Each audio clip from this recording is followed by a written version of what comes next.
My father's funeral hadn't ended when Linda leaned close and whispered, "You're not getting anything, sweetheart." Her perfume was suffocating, her smile poison wrapped in silk. 3 days later, she sat across from me, flanked by her children.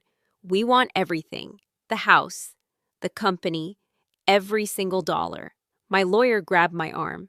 "Fight this!" I looked at Linda's triumphant face and said the words that made everyone think I'd lost my mind. "Give them all of it." They hadn't seen Clause 7. Have you ever given someone exactly what they wanted, knowing it would destroy them? The stories on this channel are created solely for entertainment, educational, and storytelling purposes.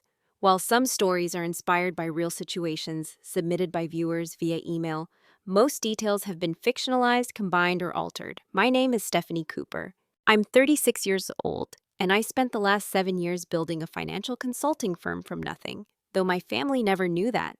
To them, I was still the invisible daughter, the one who did bookkeeping or whatever. But let me take you back to where this really began. 1 week before Linda made her demands, I stood at my father's funeral and watched myself be erased. The service was held at St. Matthew's Cathedral, the same church where my parents were married 34 years ago. I arrived early, expecting to sit with family. Instead, I found Linda and her children, Derek and Megan, already positioned in the front row, the row reserved for immediate family. When I approached, Linda looked up with practiced sympathy and said, "Oh, Stephanie, we saved you a seat in the third row. We didn't want you to feel overwhelmed." Third row, at my own father's funeral. I sat where she pointed. I had learned long ago that fighting Linda in public only made me look exactly how she'd described me to everyone: difficult, emotional, unstable. During the reception, a business associate approached Linda. I was close enough to hear him say, "I didn't know Richard had a daughter from his first marriage." Linda's response was smooth as silk. They were estranged. She never really wanted to be part of this family. 27 years. That's how long Linda had been telling that lie in different forms. And the worst part? My father believed her. He died believing her. My mother passed away when I was 7. Cancer that moved so fast, we barely had time to say goodbye. 2 years later, my father married Linda. She came with 2 children from her previous marriage: Derek, who was 11, and Megan, who was 8. From the outside, we looked like a blended family learning to love each other. From the inside, it was a slow suffocation. Linda never hit me, never screamed at me. She did something far more effective. She became the interpreter between me and my father. Every conversation I had with him, she clarified later in private. Every concern I raised, she explained to him with her own spin. By the time I was a teenager, my father genuinely believed I was jealous, attention-seeking, and emotionally troubled, because that's what Linda told him. Day after day, year after year. At the reception, Megan cornered me near the refreshment table. She was showing off photos of her vacation home in the Hamptons, her children's private school, her country club membership. Her husband Tom stood nearby, absorbed in his phone. "Still doing bookkeeping or whatever?" Megan asked with a smirk. God, I could never spend my life staring at spreadsheets. Some people are meant for bigger things, I guess. I sipped my water and said nothing. Later, as the crowd thinned, an older man approached me quietly. "Mr. Harrison, my father's attorney for 35 years. He pressed 2 items into my hands: a sealed envelope with my father's handwriting on the front and a laptop bag. "Your father asked me to give these to you personally," he said, his voice low. "He also made me promise something. He asked me to look after you. Not Linda, not Derek. You." I stared at him. "I remember you as a little girl, Stephanie. I remember your mother, and I remember watching you disappear after Linda arrived." He squeezed my hand. "I intend to keep my promise." That night, Linda called a family meeting. She didn't discuss, she announced. Derek would run the company. Megan would help manage properties. And me, "We'll let you know if we need anything from you." I watched Derek's face as Linda spoke. He kept checking his phone. When she mentioned the company's continued success, his jaw tightened. Something was very wrong, but I said nothing. I was remembering something I'd overheard 7 years ago, Linda's voice through a door that wasn't quite closed. "Don't worry about her. I'll handle it. She won't be a problem after tomorrow." I never forgot those words, and now I finally had time to find out what else she'd been handling. 3 months passed before the will was officially validated.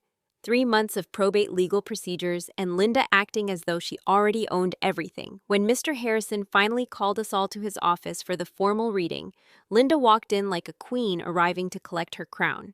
Derek and Megan flanked her on either side. I sat alone on the opposite side of the conference table. Harrison cleared his throat and began reading. Linda would receive 40% of the estate, the house, the cash accounts, and various investments. Derek and Megan would each receive 20% of Cooper Industries shares, and then Harrison read my name. Stephanie Cooper would receive 20% of Cooper Industries shares. The silence that followed was deafening. Linda's face went rigid, her smile frozen in place, like a mask that no longer fit. Derek shifted in his chair, suddenly very interested in his shoes. Megan looked genuinely confused, as though she couldn't process what she'd heard. "There must be a mistake," Linda said, her voice cold enough to freeze water. "Richard promised me everything would stay in the family." Harrison looked at her evenly. "Stephanie is family, Mrs. Cooper. She's Richard's only biological child." I watched 27 years of careful manipulation crumble in Linda's eyes. She had spent nearly 3 decades engineering my removal from this family, and my father, in his final act, had undone it with a single document. The temperature in that room dropped 10 degrees. Nobody spoke to me as we left. That was fine. I had work to do. Over the following weeks, the pressure campaign began. It was coordinated with military precision, each attack coming from a different direction, hitting a different emotional note. Linda called first, her voice dripping with sweetness. "Stephanie, dear, we both know you don't want to be involved in the company. Why don't you sell us your shares? We'll give you a fair price, say $80,000. That's more than generous for someone who abandoned the family." I told her I would think about it. 2 days later, Derek sent an email. His tone was threatening. "I'm consulting with attorneys about the validity of the will. Father was clearly not in his right mind at the end. If you don't cooperate, this will get ugly." I didn't respond. The next week, Megan sent a string of text messages playing the victim. "My children's future depends on this company. You're their aunt. How can you be so selfish? What did we ever do to you?" I noticed the choreography immediately. They never overlapped. Each message arrived with perfect timing, designed to wear me down from multiple angles. This wasn't grief or desperation. This was a script. They had done this before, to my father, to business partners, probably to others I didn't know about. But they had never done it to someone who understood exactly what they were. As a 20% shareholder, I had legal rights. They couldn't deny me. I filed a formal request through Mr. Harrison to inspect the company's financial records. Derek delayed for 3 weeks, citing administrative backlogs and overwhelmed staff. When the documents finally arrived, I cleared my schedule and spent 2 weeks analyzing every page. My years as financial controller had prepared me for exactly this moment. What I found made my blood run cold. Cooper Industries owed $3.2 million to the bank, a debt secured by Derek's personal guarantee. The family house, the one Linda was so proud of, had been used as collateral for a business loan. Linda's own signature was on the mortgage documents. An IRS audit had begun 2 years earlier and was still ongoing, citing significant irregularities in the company's tax filings.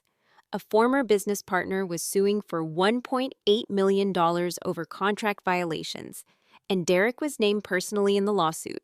Revenue had dropped 40% over 5 years, while executive expenses had tripled.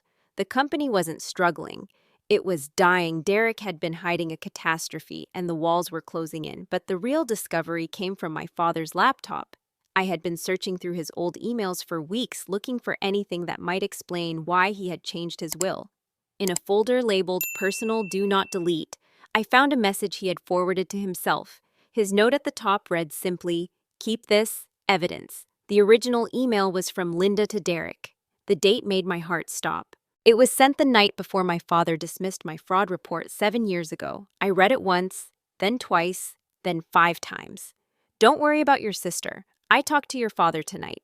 I explained that she's been emotionally unstable since her mother's death. Jealousy issues, need for attention, possibly delusional.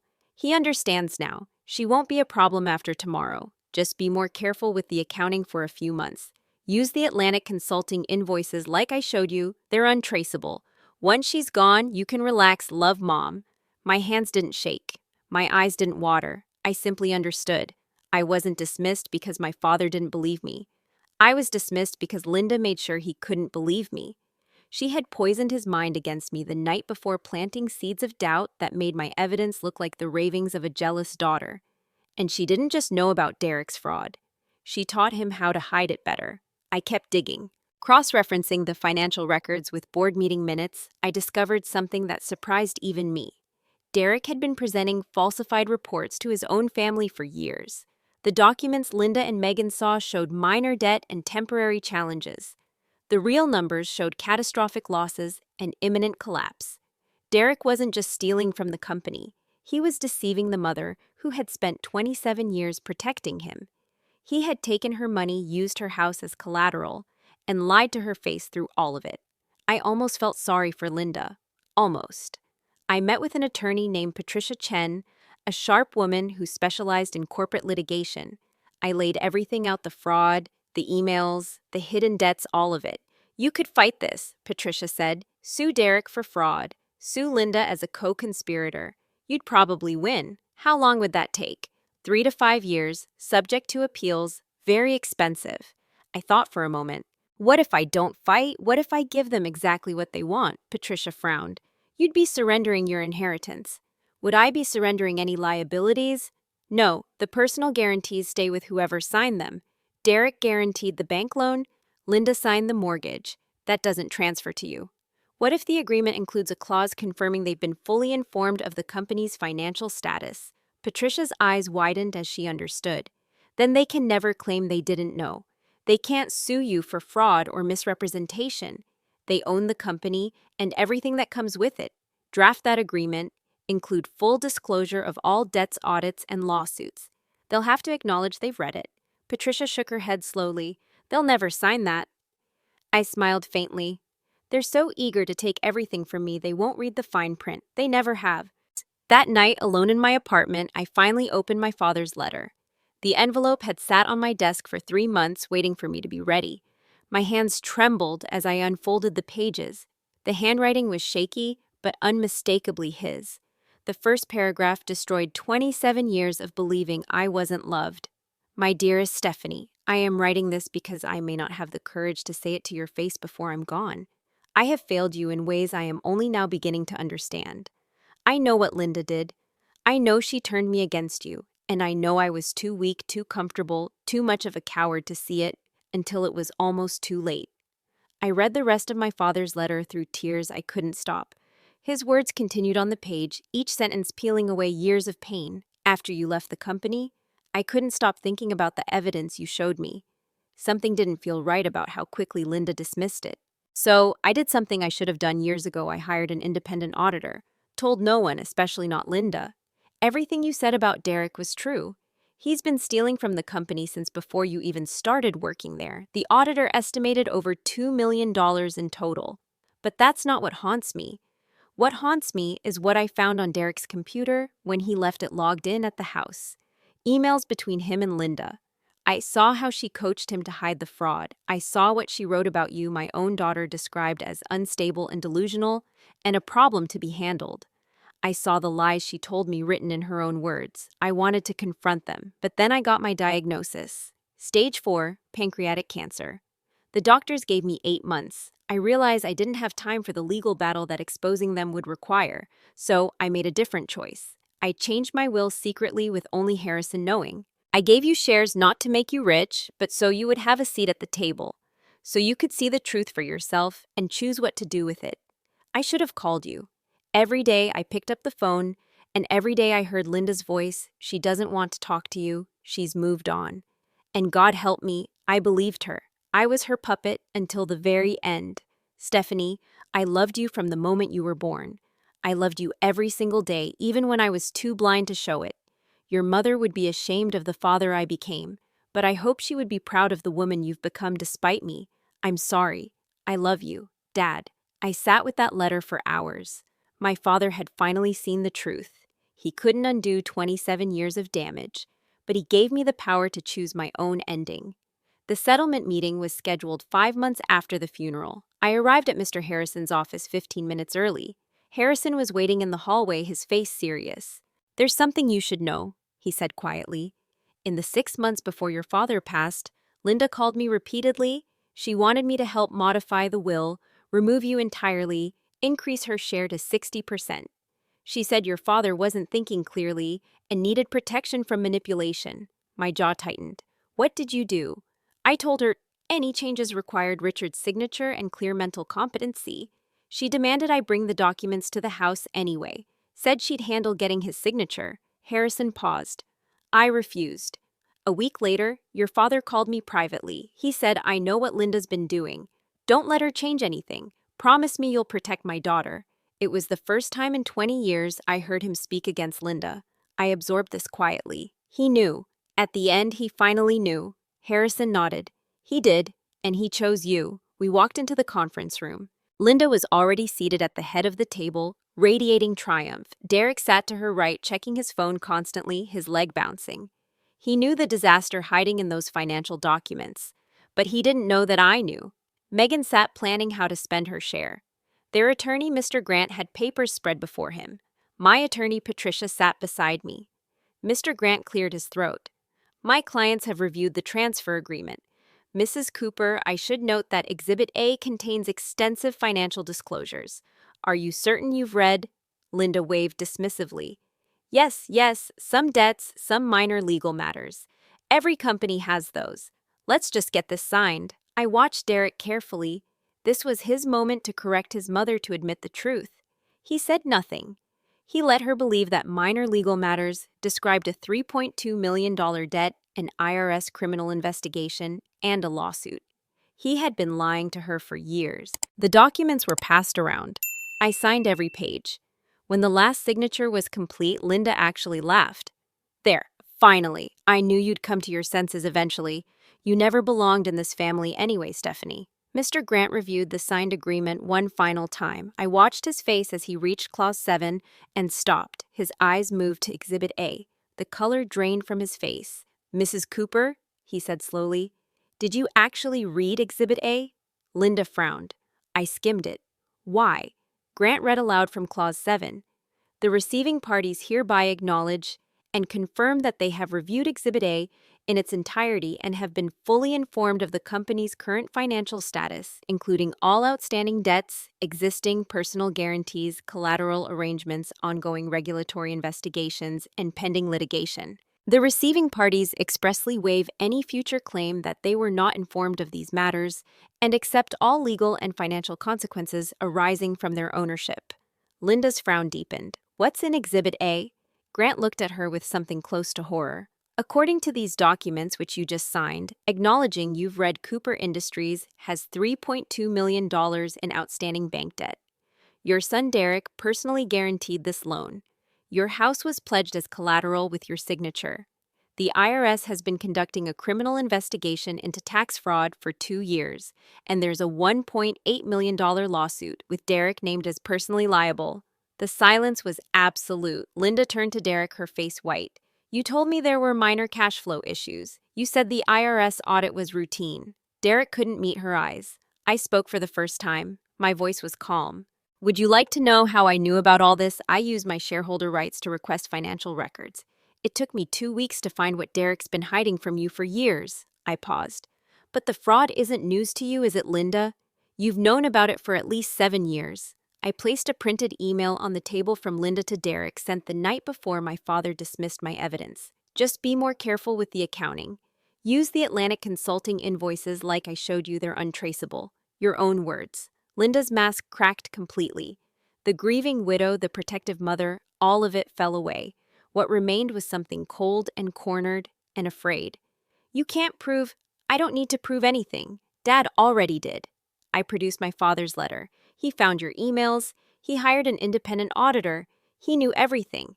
And he spent the last months of his life making sure I would have the choice you tried to take from me. Linda screamed that they would void the agreement. Derek shouted at Grant to do something.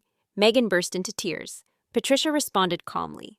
The agreement clearly states that all parties were provided complete financial information and acknowledged reading it by signing. There is no legal basis for rescission. You wanted everything. You signed for everything. It's yours. I gathered my things and walked toward the door. I paused without turning around. You spent 27 years making me invisible. convincing my father I was the problem, taking everything that should have been mine, not the money, but my relationship with my own father. You stole that from me forever. So yes, I'm giving you everything. The company with its debt, the house that's collateral, the IRS investigation, the lawsuit. I'm giving you exactly what you spent 27 years scheming to get. Enjoy your inheritance. I walked out and didn't look back. Behind me, I could hear Linda screaming at Derek and Derek shouting back and Megan sobbing. The sounds of a family destroying itself. But it wasn't my family. It never had been. And now finally I was free. Freedom, I discovered, has a quiet sound. In the 18 months that followed, I didn't have to do anything. I didn't have to fight or scheme or even watch. The consequences I had set in motion simply unfolded on their own, like gravity pulling everything down to where it belonged. I went back to my life, to my work, to the business I had built in silence, and I let time do what time does, to houses built on lies. The first domino fell within 2 months. The bank that held Cooper Industries' debt reviewed the settlement agreement, the one that now publicly documented the company's true financial state. They didn't like what they saw. $3.2 million in outstanding loans, declining revenue, and an ongoing IRS investigation made them very nervous. They demanded accelerated repayment. Derek couldn't comply. He didn't have the money. He had never had the money. He had been juggling debt and fraud for so long that he had forgotten what solvency looked like. 2 months after that, the IRS audit that had been grinding along for 2 years finally reached its conclusion. The findings were bad enough that they referred the case to the Department of Justice for criminal prosecution. Derek was no longer dealing with accountants and auditors. He was dealing with federal prosecutors. By month 6, the former business partner who had been suing the company won his lawsuit. $1.8 million in judgment against Derek personally. Not against the company, against him.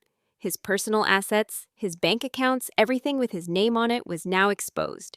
He filed for personal bankruptcy the same week, but bankruptcy doesn't protect you from federal criminal charges.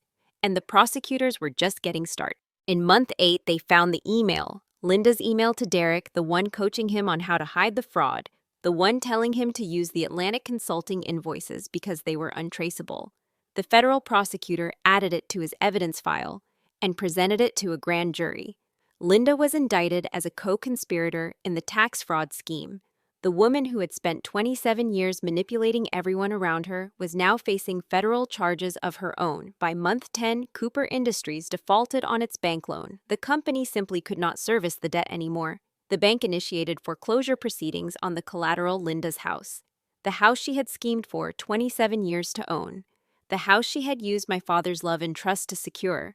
The house she had mortgaged without fully understanding what her own son had done to its value. It was going to be sold to pay debts she never knew existed.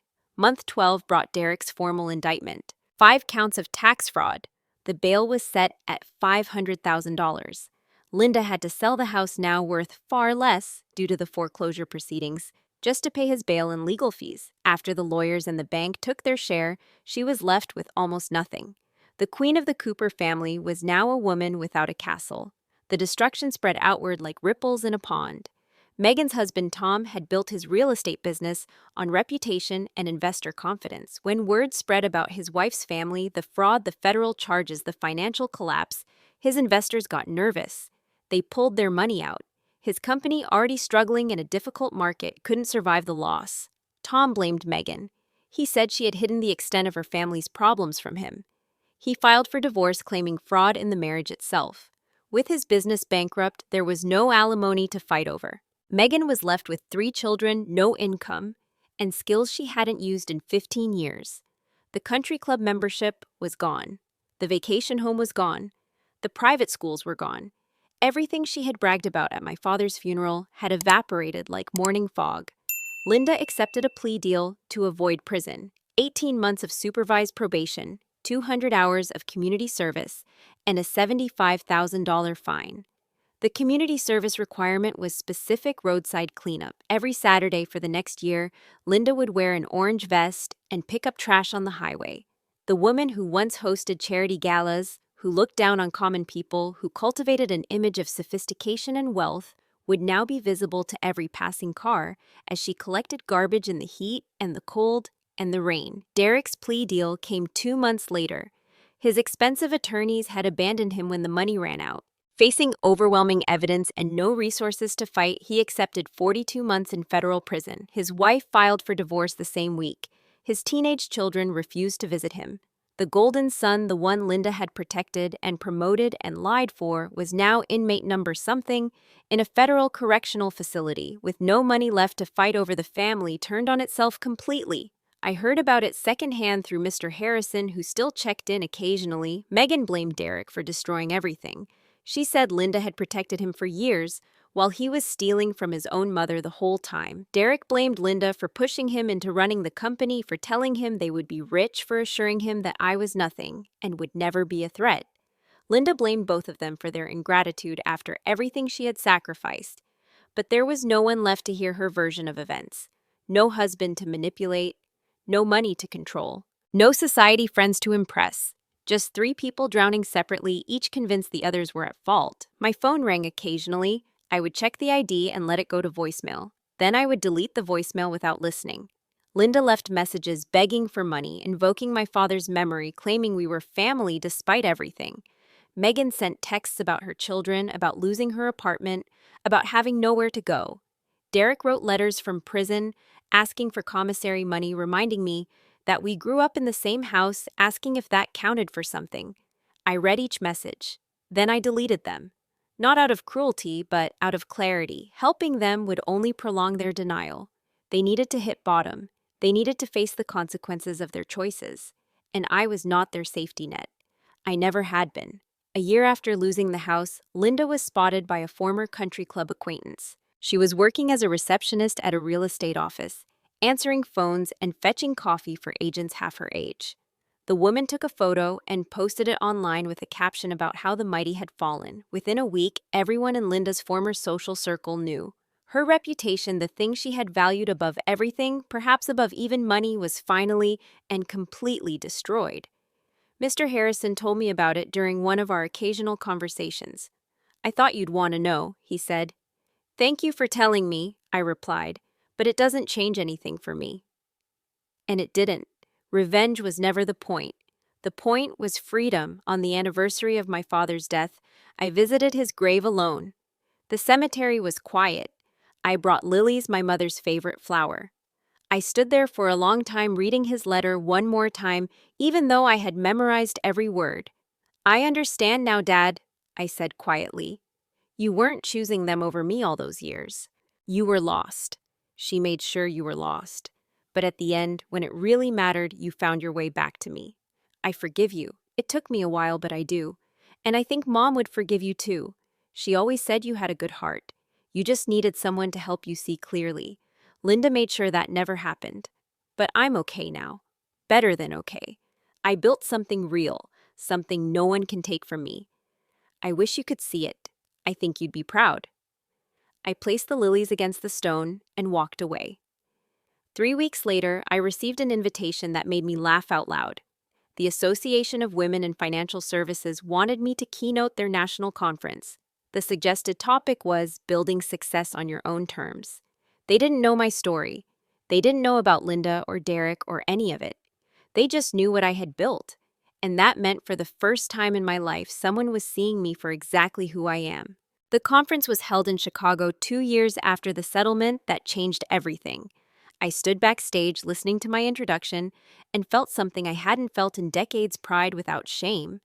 The moderator didn't mention Cooper Industries or my father's company or the scandal that had made local news. She talked about Bennett Financial Consulting, the firm I had built from nothing, and the woman who founded it. Let me tell you what they never knew. After I left Cooper Industries 7 years ago, I didn't crawl into a hole and disappear. I used my mother's maiden name, Bennett, and started my own company. Bennett Financial Consulting helps small businesses identify fraud, clean up accounting disasters, and avoid the exact mistakes that destroyed my father's company. I chose that specialization deliberately. Every client I save is a small act of redemption. Every fraud I uncover is a reminder that the truth matters, even when powerful people try to bury it. My firm now employs 18 people. Revenue last year was $2.8 million. We've been profitable for 6 consecutive years. Not a giant corporation, but something real, something mine, something that helps people. I never told my family because I understood Linda perfectly. If she knew I was successful, she would find a way to take credit, or take money, or take over. She would show up at my office claiming to be family. She would tell everyone that my success was really thanks to the foundation they gave me. So I stayed invisible. I built my company quietly and let them believe I was doing bookkeeping or whatever. Now, standing on that stage, I told a version of my story. Not all of it, some wounds don't need public display, but enough. A daughter who was underestimated, a woman who walked away from what didn't serve her, an entrepreneur who built something meaningful from nothing. The audience gave me a standing ovation. After my speech, 3 business journalists requested interviews. My firm's phone started ringing with new client inquiries. For the first time, Stephanie Bennett was visible on her own terms. 2 years after the settlement, their fates were sealed. Linda was 65, living in a 500-square-foot apartment and working as a receptionist. She was still on probation, still doing community service on weekends. The woman who spent 27 years manipulating her way into wealth now relied on employee discounts and generic groceries. Everyone from her old life had distanced themselves. She called me once a month from blocked numbers. I never answered. She had stopped leaving voicemails. Derek was 45 and serving 42 months in federal prison. His wife had finalized the divorce while he was awaiting sentencing. She got the house, the cars, and full custody. His teenage children hadn't visited once. They had changed their last names to their mother's maiden name. Derek wrote me letters asking for forgiveness, asking for money, asking for someone to acknowledge he existed.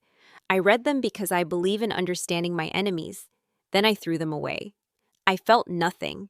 Megan was 42, working as a junior accountant at a small firm in a strip mall, the exact job she once mocked me for having.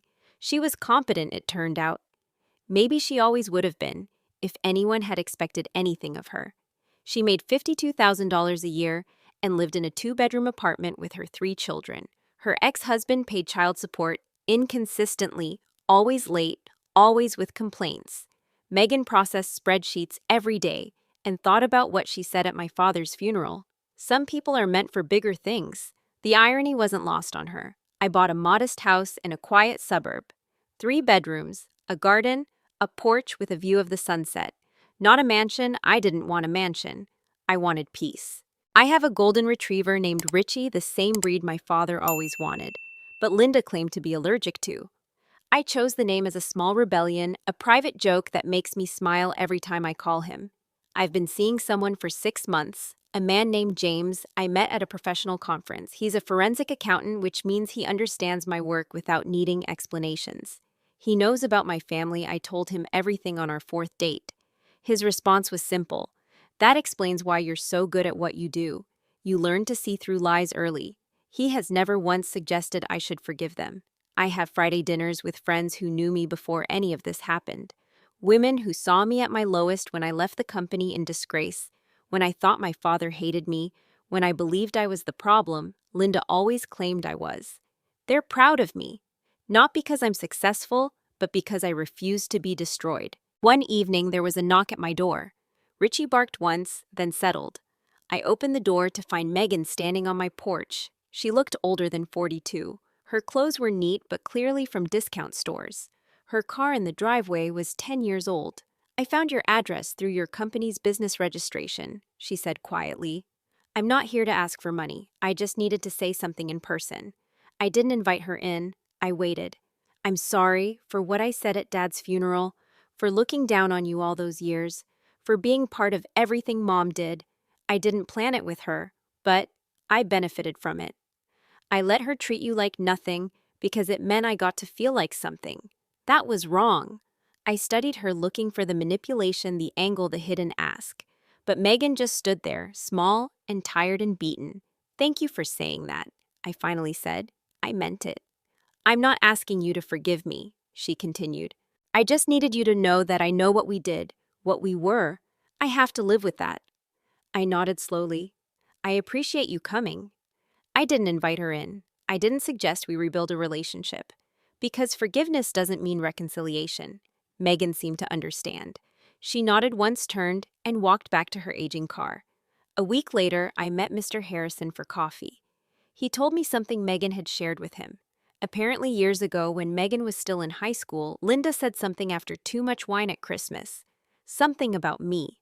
Linda had admitted she was jealous, that my father looked at me the way he never looked at anyone else, not her, not Derek, not Megan. Like I was the most important person in the world. She said she could never compete with that dead woman's daughter. She said if she couldn't make Richard love her most, she'd settle for making sure he didn't love me at all. 27 years of manipulation, lies, and psychological warfare, all because Linda was jealous of a child's relationship with her father. Now I sit on my porch at sunset. Richie lies at my feet. James is inside making dinner, singing badly to the radio. My phone buzzes with a text from a blocked number. I know you'll never forgive me, but I want you to know your father loved you more than anyone. I saw it every day. I tried to destroy it, but I couldn't. I'm sorry. I read the message twice. Then I delete it. Some conversations don't deserve a response. Some people don't deserve closure. I put my phone away, scratch Richie behind the ears, and watch the sun go down. They spent 27 years trying to convince me I was nothing. But the truth is, they knew I was worthy. That's why they worked so hard to keep us apart. My father knew the truth at the end. He saw through her. He chose me too late to fix things, but not too late to matter. I didn't win because I was smarter than them. I won because I refused to let them define me. My name is Stephanie Cooper. I am my father's daughter. I am my mother's legacy. And I am finally completely free. Stephanie's story teaches us something important that many of us learn too late in life. You cannot win by playing someone else's game. Sometimes the greatest victory comes from walking away and letting people face the consequences of their own choices. If someone spends years trying to convince you that you are worthless, remember this: their effort proves the opposite. People don't work hard to destroy something that has no value. They saw your light and it threatened them. That is not your shame. That is your power. Never let anyone else write your story. Build something real, something yours, something that cannot be taken away by manipulation or lies. And when toxic people demand everything from you, sometimes the wisest choice is to give it to them and let reality teach the lessons you never could. If this story touched your heart or reminded you of your own journey, please subscribe to our channel and tap the notification bell so you never miss our next video. We would love to hear from you in the comments below. Have you ever walked away from a toxic situation and found freedom on the other side? Share your experience with our community. Your story might be exactly what someone else needs to hear today. Thank you for listening, and we will see you in the next one.